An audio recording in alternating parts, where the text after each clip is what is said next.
Olá, eu sou o aluno Wilson do curso de Automação, Engenharia de Automação Industrial do Cefet, Minas Gerais, Unidade Araxá, e eu faço parte do grupo 3, composto pelos alunos Carlos Eduardo Pereira de Souza, Nicolas Flauzino da Silva e Wilson Ferreira de Lima Júnior. Nós estamos sob orientação da professora Aline Bianco e o nosso tema é simetria e cortose.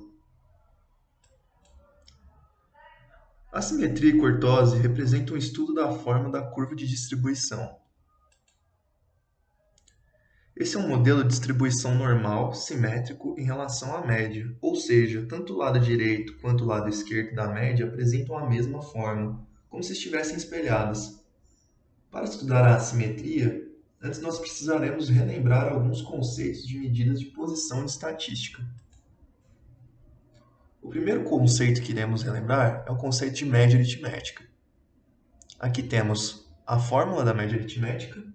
E considerando que I, variando de 1 a n, são características observáveis, um fenômeno qualquer de um experimento, como por exemplo as médias das notas de alguns alunos em relação a determinada avaliação, xi a quantidade de vezes em que essas características são observadas, então a média aritmética é a soma dos valores de xi divididos por n. Aqui temos um exemplo de média aritmética, temos o exemplo de notas de alunos. Aqui a quantidade de alunos 5, e aqui são as notas, 8, 5, 7, 6 e 9. Faremos a média, o somatório da nota desses alunos. Iremos dividir pela quantidade de alunos, no caso 5. Aqui teremos 35 dividido por 5, a média aritmética é igual a 7. O segundo conceito que iremos relembrar é o conceito de mediana, que é uma medida de posição representando o centro das ocorrências, ou seja, a ordem dos dados estatísticos analisados na mediana importa. Aqui nós iremos organizar em ordem crescente, em ordem progressiva, as notas dos alunos, da menor para a maior, e ali teremos no centro, em se tratando de um número ímpar de alunos, o centro dessa ordem será a mediana, no caso o número 7, que é a nota da aluna Fernanda. Se tivéssemos, no caso, um número par de alunos, com um aluno adicional Otávio, teríamos então que a mediana seria a soma dos dois valores centrais dividido por 2. Nesse caso, a mediana seria a soma das notas da aluna Fernanda com a aluna Ana, 7 mais 8, 15 dividido por 2, no caso seria igual a 7,5. Agora teremos o conceito de moda.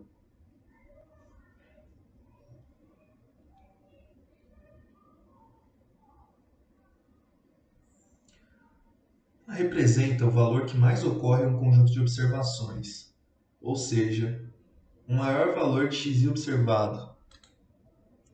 Por exemplo, aqui temos a média de notas dos alunos, que é o nosso dado estatístico observado, e aqui temos a moda, que seria o valor 9. Por quê? Porque é o valor que mais se repete. Temos o aluno Will e o aluno Otávio com as notas 9. É o único valor que se repete, então é o valor que mais se repete, e nesse caso em específico a moda será 9. Simplificando, o conceito de moda seria o dado estatístico que mais se repete em uma dada amostragem. Agora, teremos o conceito de desvio padrão. Aqui temos a fórmula do desvio padrão. O desvio padrão é uma medida que expressa um grau de dispersão de um conjunto de dados, ou seja, o desvio padrão indica o quanto o conjunto de dados é uniforme. Quanto mais próximo de zero for o desvio padrão, mais homogêneos serão os dados. Ou seja, temos aqui que a média aritmética é 7, iremos utilizar essa média aritmética em todas as notas dos alunos para calcular o desvio padrão de cada aluno. E aqui, quanto mais próximo de zero for esse valor do desvio padrão, mais homogêneos serão os dados. Aqui temos todos os dados e iremos fazer com que o número maior, no caso, se a média for um número maior, nós iremos subtrair o número da nota dela, ou se for o contrário, seria a nota menos o valor da média, de forma que o valor do desvio padrão seja um valor positivo.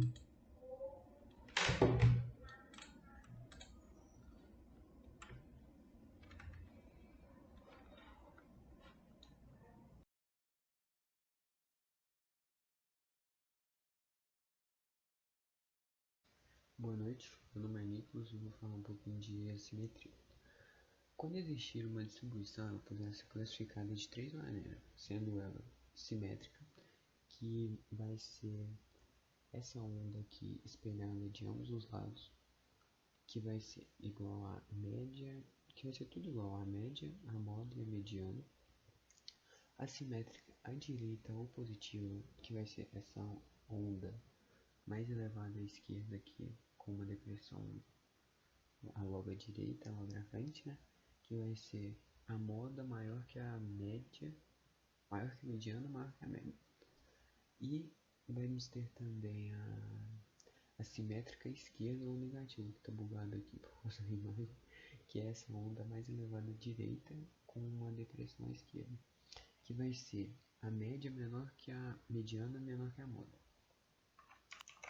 Para calcular a simetria, a gente usa três coeficientes, que são o primeiro coeficiente de Pearson, o segundo coeficiente de Pearson e também o coeficiente de assimetria de Fisher. Mas voltando aqui, o primeiro coeficiente de Fisher é nada mais nada menos que a média menos a moda sobre S, que é o desvio padrão aqui. E o segundo coeficiente de Pearson é nada mais nada menos que 3 vezes a média menos a mediana sobre S, que também é o desvio padrão. Já o coeficiente de Fisher é um pouquinho mais complexo, que a gente vai ter que calcular o terceiro momento. Que o terceiro momento, aqui como está em vermelho aqui, é nada mais que o somatório de xi menos a média elevada ao cubo sobre n. E na fórmula ali jogando vai ser G1 é igual a n ao quadrado vezes o terceiro momento sobre n menos 1 vezes n menos 2 vezes o desvio padrão ao cubo. O coeficiente será nulo se a distribuição simétrica der em torno da média.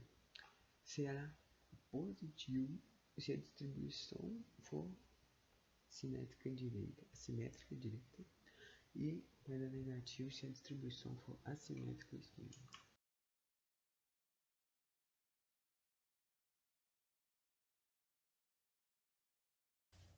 Bom, meu nome é Carlos e para complementar as explicações dos meus colegas, eu vou falar um pouquinho sobre a curtose, ou o coeficiente percentílico, já que ela envolve as posições dos quartis e dos percentis, que explicaremos melhor quando formos calcular a curtose.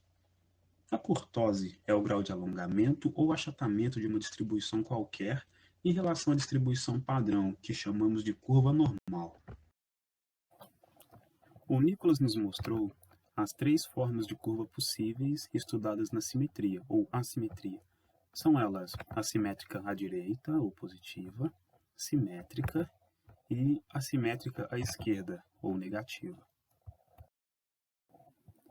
Mas a partir do ponto de vista da curtose, podemos observar outras três possíveis características da curva desse gráfico.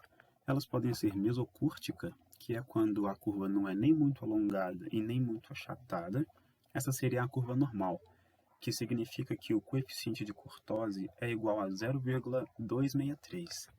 Também pode ser platicúrtica, no caso de o coeficiente ser maior que 0,263, o que resulta numa curva mais achatada. E por fim, ela também pode ser leptocúrtica. Se ela for mais pontiaguda, mais alongada, isso significa que o coeficiente de curtose é menor do que 0,263. Nesse estudo, podemos observar que se as ocorrências estão mais perto da média, a curva se apresenta mais pontiaguda, Mas se as ocorrências estão mais longe da média, o gráfico resulta em uma curva mais achatada. O cálculo da kurtose é simples, desde que a gente entenda o que são os quartis e os percentis. Qualquer conjunto de dados, preferencialmente organizado em ordem crescente, pode ser dividido em 4, de forma que Q1, que é o primeiro quartil, fique exatamente no ponto referente a 1/4 do conjunto, ou 25% desse conjunto de dados. Assim, à esquerda de Q1 estão 25% dos dados e à sua direita os outros 75%. Da mesma forma, o terceiro quartil, Q3, divide o conjunto de forma que 75% dos dados estão à sua esquerda e 25% à sua direita. E o mais interessante dos quartis é que Q2 é exatamente igual à mediana, ou seja, temos 50% dos dados à direita de Q2 e a outra metade à esquerda. Mas nós precisaremos de um valor de posição um pouco mais preciso para calcular o coeficiente de kurtose. Então, encontraremos esse valor da seguinte forma.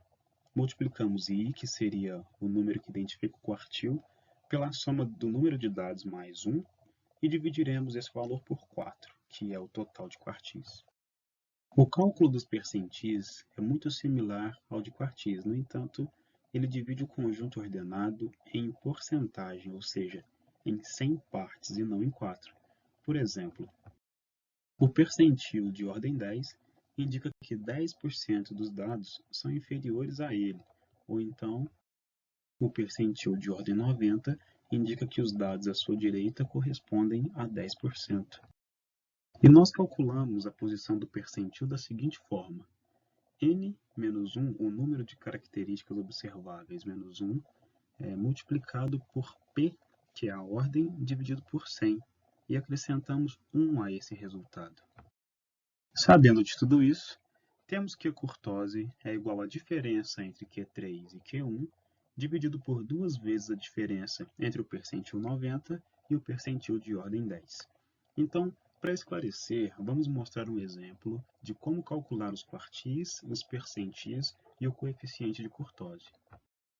Suponhamos que o dono de um restaurante decida estudar sua média de clientes e que anote cuidadosamente o número de clientes atendidos durante 15 dias. Esses são os números que ele encontrou, já organizados em ordem crescente. Agora, a partir desses dados, vamos calcular o coeficiente de kurtose. Vamos começar encontrando a real posição de Q1, aplicando a fórmula que vimos anteriormente. Então, 1 multiplicado pelo número de dados mais 1, dividido por 4, vai resultar em 4. Isso significa que Q1 está exatamente na 4ª posição e é igual a 120. Apenas repetindo esse processo, podemos concluir que a posição do terceiro quartil é igual a 12. Então, ocupando a 12ª posição, o terceiro quartil é igual a 139. Conhecendo as posições dos quartis, precisamos agora encontrar as posições dos percentis de forma muito parecida. Então, concluímos que o percentil de ordem 10 vai ser igual a 1,6. Mas a posição 1,6 não existe. Isso significa que o percentil de ordem 10 está entre a posição 1 e a posição 2. E da mesma forma, concluímos que o percentil 90 é igual a 14,4. Logo, o percentil 90 está entre as posições 14 e 15. Bom, acontece que não encontramos posições exatas para os percentis, então vamos defini-los da seguinte forma. No caso do percentil de ordem 10, primeiro vamos encontrar a diferença entre a segunda e a primeira posição. 94 menos 86 vai ser igual a 8. E esse 8 nós vamos multiplicar pelo valor decimal que encontramos no cálculo anterior, 0,6. Então a gente vai encontrar 4,8. Então o percentil de ordem 10 vai ser igual a 86, que é o valor da primeira posição, mais 4,8, ou seja, 90,8. E só precisamos repetir o processo para encontrar o percentil de ordem 90. Tendo em mão todos esses dados, podemos finalmente calcular o coeficiente de kurtose. Substituindo os valores, encontramos 139 menos 120 dividido por 2 vezes 154,8 menos 90,8. 19 dividido para 128 vai ser igual a 0,148. Então, nós concluímos que, como o coeficiente de curtose é menor que 0,263, a curva do gráfico vai ser um pouco mais alongada, ou leptocúrtica.